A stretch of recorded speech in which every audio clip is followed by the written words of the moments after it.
दोस्तों, क्या आपके साथ कभी ऐसा हुआ है? आप छुट्टियों की प्लानिंग कर रहे हैं या शायद किसी जरूरी काम से दूसरे शहर जाने की तैयारी में हैं। आप बड़े उत्साह से अपना लैपटॉप खोलते हैं, फ्लाइट बुकिंग वेबसाइट पर जाते हैं और अपनी यात्रा की डिटेल्स डालते हैं। मान लीजिए आपको कोलकाता से दिल्ली जाना है। आप उम्मीद कर रहे हैं कि देश के अंदर की यात्रा है तो किराया भी वाजिब ही होगा। लेकिन जैसे ही कीमतों की लिस्ट आपकी स्क्रीन पर आती है, आपकी आंखें चौड़ी हो जाती हैं। 8,000, 9,000, यहां तक कि 10,000 रुपये। आपका मन थोड़ा निराश हो जाता है। फिर आप यूं ही जिज्ञासावश में एक अंतरराष्ट्रीय रूट सर्च करते हैं, जैसे कोलकाता से बैंकॉक, और आपको एक बड़ा झटका लगता है। आप देखते हैं कि बैंकॉक जाने का किराया भी लगभग उतना ही है, या कुछ मामलों में तो दिल्ली जाने से भी सस्ता। अब यहीं पर दिमाग का दही हो जाता है। एक तरफ है दिल्ली, जो हवाई मार्ग से लगभग 1300 किलोमीटर दूर है। दूसरी तरफ है बैंकॉक, जो करीब 1600 किलोमीटर से भी ज्यादा दूर है। एक घरेलू उड़ान है, दूसरी अंतरराष्ट्रीय। एक में आप अपने ही देश की सीमाओं के अंदर हैं, दूसरे में आप एक नए देश, एक नई संस्कृति और एक नए टाइम जोन में कदम रख रहे हैं। सामान्य तर्क तो यही कहता है कि लंबी दूरी और अंतरराष्ट्रीय यात्रा हमेशा महंगी होनी चाहिए। तो फिर ये उल्टा हिसाब किताब क्यों? ये फ्लाइट प्राइसिंग का पैराडॉक्स आखिर है क्या? क्या एयरलाइंस हमसे मनमाने पैसे वसूल रही हैं, या इसके पीछे कोई गहरा अर्थशास्त्र और जटिल गणित छिपा है जिसे हम आमतौर पर समझ नहीं पाते? सच तो यह है कि फ्लाइट टिकट की कीमत सिर्फ दूरी का मामला नहीं है। इसके पीछे कई सारे फैक्टर्स का एक जटिल जाल बुना होता है, जैसे कि उस रूट पर एयरलाइंस के बीच कितनी प्रतियोगिता है, सरकारी टैक्स और एयरपोर्ट फीस का ढांचा क्या है, और सबसे बढ़कर उस खास समय पर डिमांड और सप्लाई का खेल कैसा चल रहा है। यह एक ऐसी पहेली है जिसे सुलझाना हम सबके लिए जरूरी है, ताकि अगली बार जब हम टिकट बुक करें तो हम एक बेहतर और सूचित निर्णय ले सकें। तो चलिए, आज इस वीडियो में हम इसी हवाई किराए के मायाजाल की परतों को एक एक करके खोलते हैं और समझते हैं कि आखिर इस हवाई किराए के पीछे का असली विज्ञान और अर्थशास्त्र क्या है। सबसे पहले हमें यह समझना होगा कि हवाई टिकट का दाम सिर्फ दूरी पर निर्भर नहीं करता। आम इंसान सोचता है कि जितनी ज्यादा दूरी होगी उतना ज्यादा खर्चा होगा, लेकिन हकीकत में एयरलाइंस का पूरा गणित अलग होता है। उदाहरण के लिए, कोलकाता से दिल्ली की दूरी लगभग 1300 किलोमीटर है, वहीं कोलकाता से बैंकॉक की दूरी लगभग 1600 किलोमीटर। दोनों में ज्यादा फर्क नहीं है, लेकिन अजीब बात यह है कि कई बार दोनों का टिकट दाम लगभग बराबर पड़ता है।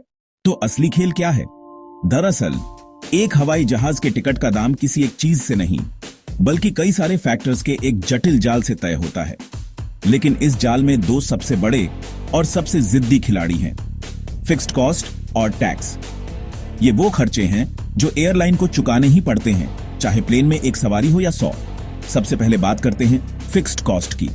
एक फ्लाइट को मुमकिन बनाने के लिए कई खर्चे होते हैं।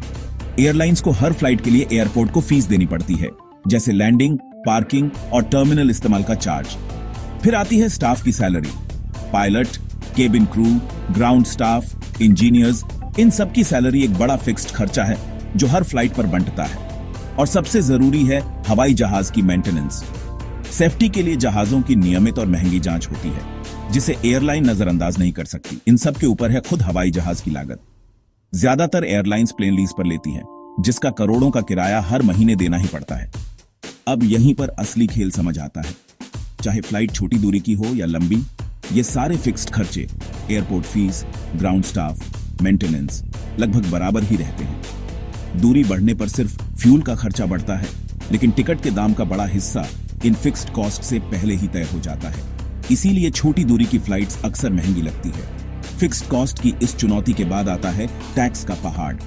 भारत में हवाई जहाज के फ्यूल यानी एविएशन टर्बाइन फ्यूल ATF पर दुनिया में सबसे ज्यादा टैक्स लगता है। इस पर केंद्र सरकार की एक्साइज ड्यूटी और राज्य सरकारों का VAT लगता है। ये VAT हर राज्य में अलग अलग होता है, जिससे कुल टैक्स 25 से 30% तक पहुंच जाता है। इतना ही नहीं, आपके टिकट में GST, पैसेंजर सर्विस फीस और एयरपोर्ट डेवलपमेंट फीस जैसे कई और चार्ज भी जुड़े होते हैं। जब ये सारे फिक्स्ड कॉस्ट और भारी टैक्स घरेलू फ्लाइट पर लगते हैं, तो किराया महंगा हो ही जाता है, भले ही दूरी कम क्यों ना हो।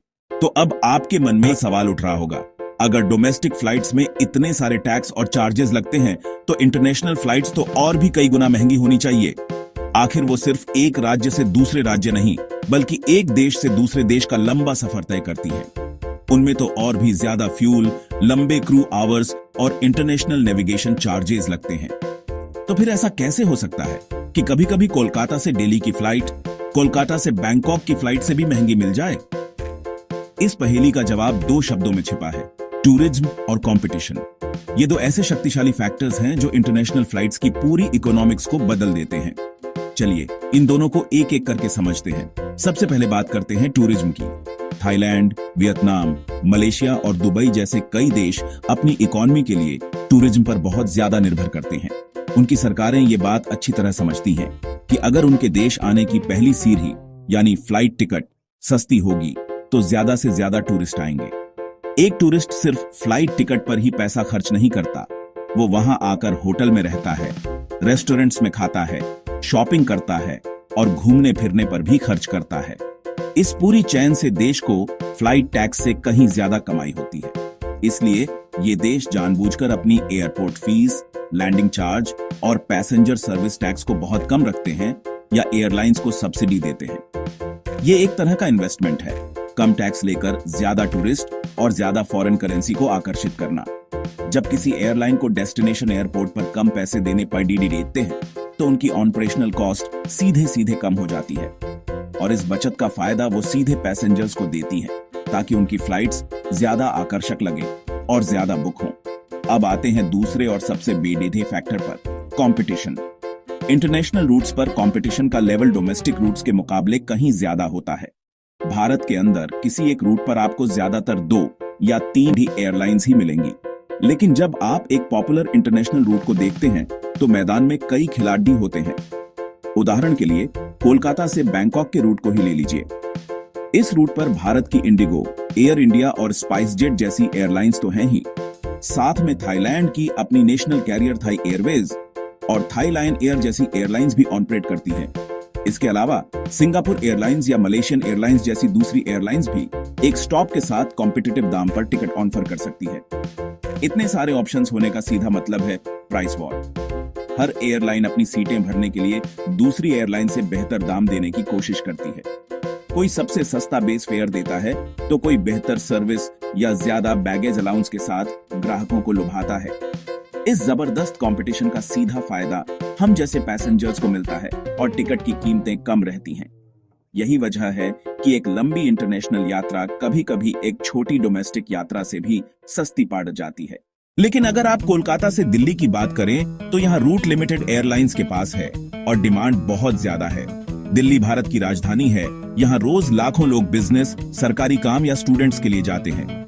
यानी एयरलाइंस को पता है कि चाहे दाम थोड़ा ज्यादा भी हो, लोग टिकट खरीदेंगे ही। तो यहाँ पर साफ समझ आता है कि एयरलाइंस प्राइसिंग करते समय सिर्फ दूरी नहीं देखती, बल्कि ये देखती हैं कि डिमांड कितनी है और मार्केट में कंपटीशन कैसा है। अगर रूट बिजनेस और जरूरी यात्रा का है तो टिकट महंगा मिलेगा। अगर रूट टूरिज्म का है और कंपटीशन ज्यादा है तो टिकट सस्ता मिलेगा। एक और दिलचस्प बात यह है कि कई international airlines low cost model पर चलती है, यानी बेसिक टिकट बहुत सस्ता होता है, लेकिन बैगेज, खाना या दूसरी सर्विसेज के लिए आपको अलग से चार्ज देना पड़ता है। इससे लोगों को टिकट का दाम बहुत कम दिखता है और वे तुरंत बुकिंग कर लेते हैं। अगर हम दूरी और टिकट के हिसाब से तुलना करें तो और भी मजेदार नतीजा निकलता है। मान लीजिए कोलकाता से दिल्ली का टिकट ₹10,000 है और दूरी 1500 किलोमीटर है, यानी प्रति किलोमीटर करीब ₹6.6। वहीं कोलकाता से बैंकॉक की दूरी 1700 किलोमीटर और टिकट ₹11,000, यानी प्रति किलोमीटर ₹6.4। अब सोचिए, अगर ऑफर के समय आपको बैंकॉक का टिकट ₹8,000 में मिल जाए तो प्रति किलोमीटर खर्चा सिर्फ ₹4.7 बैठता है, यानी विदेश जाना घरेलू उड़ान से भी सस्ता पड़ सकता है। अब सवाल आता है कि हमें करना क्या चाहिए। अगर आप चाहते हैं कि आपको घरेलू उड़ानों में भी सस्ता टिकट मिले तो आपको कुछ ट्रिक्स अपनानी होंगी, जैसे कि टिकट कम से कम 30 से 45 दिन पहले बुक करना। आमतौर पर मंगलवार और बुधवार को टिकट थोड़ा सस्ता मिलता है। साथ ही फ्लाइट कंपैरिजन वेबसाइट्स और एप्स का इस्तेमाल जरूर करें। और अगर आपकी यात्रा की तारीख फ्लेक्सिबल है तो 1-2 दिन आगे पीछे करके भी आप काफी पैसा बचा सकते हैं। तो दोस्तों, आज आपने जाना कि फ्लाइट टिकट सिर्फ दूरी के आधार पर तय नहीं होता। इसके पीछे एक पूरा विज्ञान है। डिमांड और सप्लाई का खेल, टैक्स का असर, एयरलाइन की स्ट्रैटेजी और इंटरनेशनल कंपटीशन। यही वजह है कि कभी कभी कोलकाता से दिल्ली जाना थाईलैंड जाने से भी महंगा हो जाता है।